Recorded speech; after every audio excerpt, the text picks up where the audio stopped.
And we are up to the Golden State Warriors and what the Golden State Warriors should do in the off season here. Have you heard the news? Obviously, Bob Myers is not coming back. He's had enough time to move on. And I guess that's probably a big part of the Warriors thinking right now. Is it time to move on? We talked about blowing up cores, and is it sometimes and often, sometimes too quickly teams blow up cores on, high quality teams, and sometimes teams hold on to cores for too long. And I guess Warriors are really sort of faced with that sort of situation here. And I guess as I work through my moves here, you're probably going to establish that I think you continue to give them one more whirl. Because my list here is simply as this. You re-sign Draymond. We covered this. I covered this. I actually brought this one up as a hot take earlier in the season. You re-sign Draymond. Okay, you re-sign Draymond, and whatever number it is that it takes to get him on a, for another season at least, you re-sign him. Okay. Next, hopefully you get 70 games out of Andrew Wiggins. Last year we missed Andrew Wiggins a whole bunch of games, and obviously, we all sort of really didn't touch upon his situation, which was, kept very private, and credit to the organization in doing so. And he came back for the playoffs. Had his put up his stats, but really wasn't that impactful, I guess. And I guess if you get a full season of Andrew Wiggins, I think that definitely helps your cause there. I think the Warriors fans would definitely love to see Wiggins on the court for the rest of this year. Third step, you play Jonathan Kuminga. All right, Steve Kerr has to find minutes for Jonathan Kuminga. And I don't know. I guess I think this is a conversation that's been had by many commentators out there, but the kid can play. And I said this when he was drafted. The first year he was drafted, the kid can play, and I'm actually a big fan of him. But you got to play him, and I don't know what they do here, but they got to find him some minutes somewhere, especially in the regular season, to really continue his development, because he is probably your cornerstone. But when Steph leaves and, Draymond leaves and Clay leaves and so on and so forth, then Jonathan Kuminga potentially is your best player on your team. And, now you're sort of hopefully putting him in the right position that he can build his game to become and maybe an all-star one day. Who knows? So look, I guess my takes here compared to yours so far, have been fairly. You used the word sensible. I guess that's my take here on the Warriors. I got nothing crazy, but I will take one. Well, I guess one of your crazy trades, and I actually like this one. I actually like this one. If you are going to swing a trade, and you're probably thinking, which one is this one, right? But if you're going to swing a trade, all right. If I'm now got Bob Myers' job in the front office, and feel free to hire me and give me an interview if you like, Warriors. But if you were to call me and go, hey, look, seriously, I'm giving you Bradley Beal. Do you want to get rid of Jordan Poole and throw in Klay Thompson right now? I think I would listen. And I actually really like that trade. Yeah, there you go. I actually agree with you on something.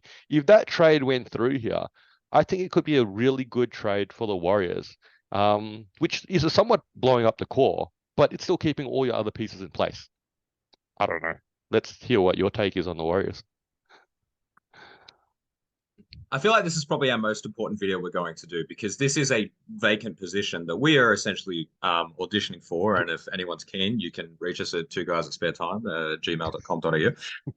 And ultimately, you're playing it really sensible, and we're relying on the talents of Steph and Draymond and a couple of new pieces to get it going. And one of the big things with the Warriors that you would have noticed, their salary cap situation is not good. So this new agreement is really going to hurt them. And it doesn't matter if they get rid of two of their premier players, they're actually still in trouble. So for me, the biggest challenge was, what do you do outside of trading? And the answer is nothing.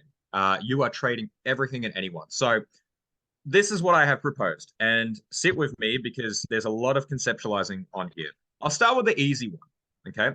Moses Moody and Gary Payton II, plus a couple of picks to Detroit for Killian Hayes, Jalen Duren, and RJ Hampton. Salaries match. The logic of this is you collect a bunch of nice young assets, and you can probably see a little bit of the direction that I'm going in. The logic behind that is Moody seems to be really touted quite highly. Gary Payton, great little vet, but maybe that was just a flash in the pan championship run, and he was just really important then and there. But Killian Hayes, clearly a guard that maybe will benefit playing off Steph Curry. Jalen Duren, versatile wing. That seems to be a system fit for a lot of the time, but on a significantly cheaper contract than Andrew Wiggins. That's my first trade, probably the most sensible and realistic. The second is Klay Thompson for Tobias Harris. Salary's dead on match, and Tobias Harris comes in, clearly still a spot up shooter, a little bit of a versatile wing. Philadelphia gets a spot up shooter, and as evident with the way that they want to play basketball, unknown with the Knicks' nerve style, but Klay Thompson really is just now a spot up shooter, and that would probably benefit greatly off someone like Joel Embiid. And I think that that is a like for like trade. The difference is that Thompson only has 2 years. Harris still has, I think, 1 or 2. So it's again addressing a little bit of that salary thing. And then this is where I had fun with the trade machine because I decided to add a third team to the mix just to make sure I could really jiggle everything around. And obviously, with Thompson going out and Steph Curry is now run backcourt mates with Killian Hayes, I don't feel like that's going to do it. And so Wiggins needs to get shipped out because it's a massive $30 million contract. And in return, we're getting DeMar DeRozan, the mid-range assassin and the odd three-point shooter. And you might be thinking, okay, but Wiggins is going to Charlotte. He's not going to the Bulls because Charlotte's getting involved here and they're going to get off the contracts of Terry Rozier, which is $20 million a year for a couple more years, and he's going to the Bulls. And they're going to take Cody Martin as well. They're going to assume that those genetics are good, and they're going to bank on those genetics for the Twins. So just to recap, Thompson and Wiggins are out, and Moody and Gary Payton II are also out. And in return, they are getting Tobias Harris, DeMar DeRozan, Killian Hayes, Jalen Duren, and RJ Hampton, if he still has any value in the league. Who knows? It was a $400,000 contract. You can see I really played around to make it work. How you feeling? Golden State and or you, depending on who's paying attention.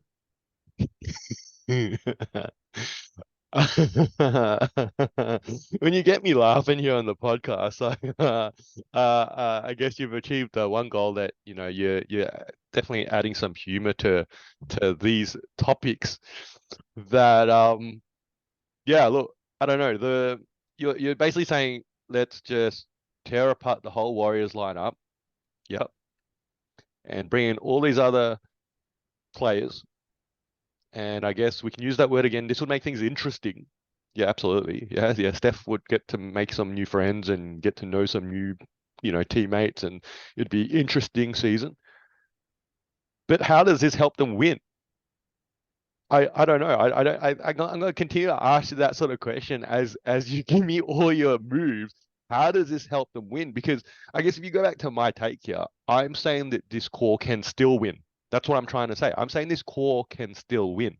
And my only major move effectively, if they were to make it, was to bring Bradley Beal in.